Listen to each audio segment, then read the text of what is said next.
I want you to just picture something for a second. Imagine you're at home. Maybe you're just making toast.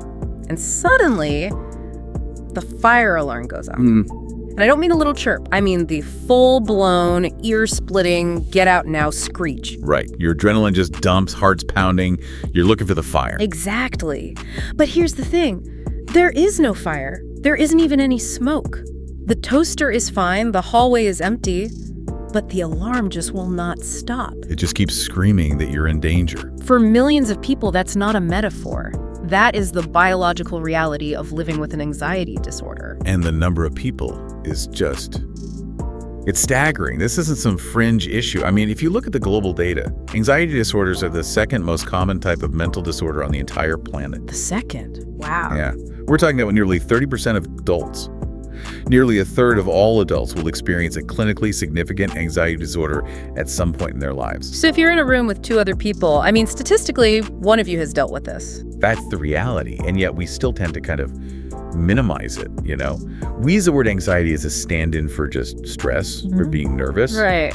But medically, they're worlds apart. That's actually where I wanted to start this deep dive, because I say I'm anxious about my flight and someone else says I have an anxiety disorder. Those just aren't the same biological events. So how do we draw the line?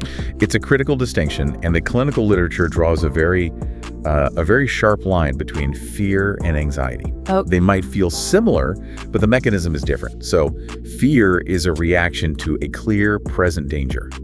If a tiger walked into this studio right now... oh, I'm gone. I'm out that door before you even finish that sentence. Right. Your heart rate spikes, pupils dilate, Yeah. your body just takes over. That is fear. The threat is external, it's recognized, and it's immediate. It's the tiger in the room. Okay, so fear is there is a tiger. Exactly. Anxiety is there might be a tiger. Anxiety is all about the future. It's this unpleasant state where the cause isn't clear or it feels uncontrollable. It's the anticipation of a threat. It's the shadow of danger, not the danger itself. That is such a helpful way to put it. So fear is the hardware reacting to reality, but anxiety is the software running simulations of what could go wrong. A great way to think about it. But we all do that. I mean, Yeah. I worry about deadlines. I worry about traffic.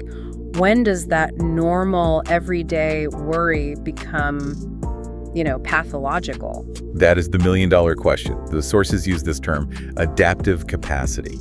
Normal anxiety is actually helpful. It's an alert signal. Right. It gets you to study for the test. Exactly. It becomes a disorder when it exceeds that adaptive capacity, when the alarm is just way, way louder than the actual danger. And then when it starts to break things in your life. That's the key. When it breaks your functioning. If the anxiety is so intense that you can't go to work, you can't maintain relationships, that's the line. It's when the safety mechanism starts costing you your life instead of saving it. And looking at the research, it's not just one thing, is it? We say anxiety, but it's really a whole spectrum of different disorders. It's a whole family. And understanding which one you're dealing with is key. The most common is probably generalized anxiety disorder, or GAD. I've heard this called free-floating anxiety. That's the perfect term. With GAD, the anxiety isn't attached to one specific thing, like spiders or flying. It's excessive worry about, everything. Your job, your health, your family. Finances, yeah. It's this chronic low-level hum of what if. And for a diagnosis, that has to be going on for at least 6 months. That sounds absolutely exhausting. It is physically exhausting. The symptoms aren't just in your head. We're talking restlessness, fatigue, constant muscle tension, trouble sleeping. You're basically running a marathon while sitting still. So that's the slow burn. Now, what about the more cinematic version? Panic disorder. Right. If GAD is a slow burn, a panic attack is a flash fire. It's this discrete, intense period of fear that peaks within about 10 minutes. And it feels physical. Terrifyingly physical. Yeah. Chest pain, heart palpitations, shortness of breath, a very real fear that you're dying or going crazy. I know people who've gone to the ER thinking they were having a heart attack. Happens all the time. But here's a key insight from the guidelines. Having a panic attack doesn't mean you have panic disorder. Okay, unpack that for me. Panic disorder is the fear of the fear.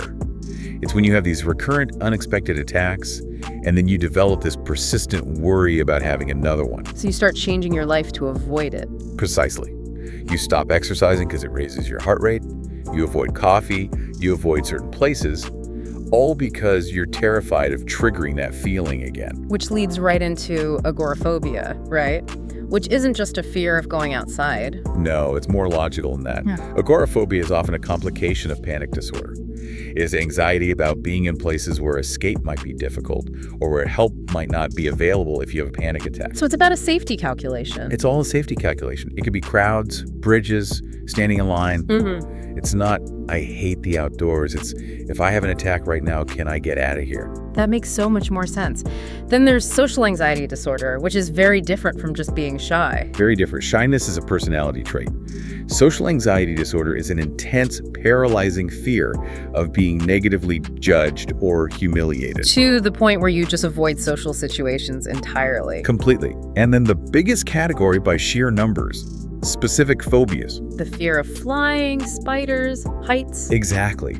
Affecting maybe up to 12% of the population. And the interesting thing here is insight. The person with the phobia usually knows the fear is irrational. They know the spider probably isn't going to kill them. They know it intellectually. But the biological alarm is just screaming so loud that they can't override it. Okay, so this brings me to the part of the research I found most fascinating. Why? Why do we have this? If evolution is about survival, why did we evolve a brain that tortures us with false alarms? This is where we get into evolutionary psychiatry and a concept called the smoke alarm principle. And it basically argues that anxiety isn't a bug, it's a feature. Okay, break that down. Think about our ancestors on the savannah. You hear a rustle in the grass. You have two kinds of errors you can make. Okay. Error one, you think it's a lion, but it's just the wind. That's a false alarm. The cost of that error. You feel a little silly, you wasted some energy, low cost. Right. Error two, you think it's just the wind, but it's a lion. That's a missed alarm. The cost of that error. Your lunch. It's game over. Exactly. The cost of a missed alarm is death. The cost of a false alarm is trivial. So natural selection favored a brain that acts like a super sensitive smoke arm. It's designed to err on the side of caution. So we are literally the descendants of the anxious humans who ran away from the wind because the relaxed ones got eaten. That's it in a nutshell. Yeah. The problem is the mismatch. We still have that hair trigger response, but we live in a world where our lions are emails and traffic jams. But our brain treats an angry email from the boss with the same chemical urgency as a predator. It sure does. It floods your system with cortisol and adrenaline to help you fight a lion, but you're just sitting in an office chair. That mismatch is where the disorder lives. Okay, so before we can fix this oversensitive smoke alarm, we have to be sure it is the alarm and not a real fire. The diagnosis part was surprisingly medical. It has to be. Anxiety is often called the chameleon because its physical symptoms can mimic so many other diseases, so you have to rule out the body first. What are some of the big ones? The thyroid is a massive one. An overactive thyroid, hyperthyroidism, can look exactly like an anxiety disorder. Jittery, racing heart. All of it. Then there are substances. Caffeine intoxication is a real diagnosis, but also alcohol withdrawal, even certain medications. So if you go to your doctor for anxiety, you should probably expect to get some blood work. You absolutely should. I mean, there are no biomarkers for anxiety itself. We can't do a blood test that says positive for panic disorder, but we run tests to make sure it's not a heart arrhythmia or an endocrine issue. It's a process of elimination. Okay, so we've ruled everything out. We know it's anxiety. Now, how do we turn down the volume? The sources lay out two main pillars, and the first one isn't medication, it's therapy. That's right. The gold standard, the first-line treatment, is cognitive behavioral therapy, CBT. We hear that acronym all the time, but what is it actually doing? It's not just talking about your feelings, is it? No, not at all. CBT is very practical and structured. It's got two main parts. The first is the cognitive part. You learn to identify those automatic dysfunctional thoughts. Like, this chest pain means I'm having a heart attack. Exactly. Right. And you analyze them. You learn to challenge them and replace them with more functional responses. You're basically fact-checking your own brain. Okay, that makes sense. But then there's the second part. The behavioral part, and this is arguably even more important, it's exposure. You have to face the thing that scares you. You do, gradually and in a controlled way. If you have a fear of flying, you might start by looking at pictures of planes, then going to the airport, then eventually getting on a short flight. That sounds incredibly difficult. It is at first. But the brain learns through habituation. If you stay in this situation and nothing terrible happens, the alarm bell eventually stops ringing, you're recalibrating the system by showing it reality. And the evidence for this is good. It's robust. For GAD, panic disorder, CBT is incredibly effective, and the effects often last longer than medication alone because you're fundamentally changing how your brain processes threats. That's incredible, but for some people, the biological noise is just too loud to even start therapy. Which brings us to pillar 2, pharmacology. Right, and medication can be a huge help, but it's often misunderstood. The first-line drugs aren't what most people think. They're actually antidepressants. Antidepressants for anxiety. Yes, Yeah. specifically SSRIs like sertraline or SNRIs like venlafaxine. The neurochemistry of anxiety and depression overlaps quite a bit. But, and this is a huge but, they're not a quick fix. You can't just pop one when you feel a panic attack coming on. Not at all. They can take 8 to 12 weeks to reach their full effect. It's a slow build, and the guidelines recommend staying on them for at least a year to prevent relapse. A full year? At least. If you stop too early, the relapse rate can be as high as 40%. Okay, so what about the drugs people do associate with anxiety? Like Xanax or Valium, the benzodiazepines? They're a second-line defense, and for very good reasons. Yeah. They provide very rapid relief, which is why people like them. They work fast. Almost instantly. But the trade-off is huge. Yeah. They carry significant risks of physical and psychological dependence. They're also sedating. So they're a short-term tool. Strictly short-term. The guidelines are really clear. Maximum of 4 weeks. Yeah. They're useful as a bridge, maybe, while you're waiting for SSRI to start working. But they don't fix the underlying problem. I also noticed a warning in the sources about herbal remedies, specifically something called kava. Yeah, this is so important. People hear natural and they think safe. But kava, which is often promoted for anxiety, has been linked to severe liver toxicity. Just because it's from a plant doesn't mean it's benign. You have to be careful. So we have therapy, we have meds. But what about the day-to-day stuff? Is there anything in our lifestyle that can actually move the needle? Absolutely. The evidence here is getting stronger all the time. Let's take smoking. There's this myth that smoking calms your nerves. The classic cigarette break to de-stress. It's a complete illusion. The data suggests that quitting smoking can have benefits for anxiety as great as, or even greater than, taking medication. Really? Yeah. Nicotine is a stimulant. That calm you feel is mostly just your body getting rid of the withdrawal symptoms from the last cigarette. You're creating the anxiety you're then treating. That's a total reframe. What about exercise? Moderate but solid evidence for improvement. It helps burn off all that excess cortisol and adrenaline. Remember the tiger. Your body is primed to run. Exercise gives it that outlet. And diet. Guessing caffeine is on the list? Caffeine is enemy number 1. If you have an anxiety disorder, caffeine is like throwing gasoline on a fire.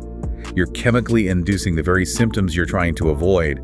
Racing heart, jitters. You're waving smoke at the smoke alarm. You're literally waving smoke at the smoke alarm. You know, going through all this, the biology, the evolution, the treatments, the one thing that sort of hangs over it all is stigma. This idea that you should just be able to calm down. That stigma is such a huge barrier to people getting help. This belief that it's a character flaw or a personal weakness. When it's clearly not. It's a medical condition. It's a physiological system that's misfiring. It's no different than asthma or diabetes. It really brings us back to the smoke alarm. If your alarm at home went off every time you made toast, you wouldn't tell the alarm it was weak and needed to toughen up. No. You'd say it needs to be recalibrated. And that's really the final thought to leave you with. Anxiety is highly, highly treatable. That feeling of dread, that internal alarm. It's not proof that you're broken. It's proof that your brain is trying desperately to keep you safe. It just needs a little help telling the difference between the toast and a real fire. A perfect place to end. Thank you for walking us through all that noise. My pleasure. And to you listening, hopefully this deep dive gave you some clarity, whether it's for yourself or for someone you care about. There really is a logic to the chaos. Until next time.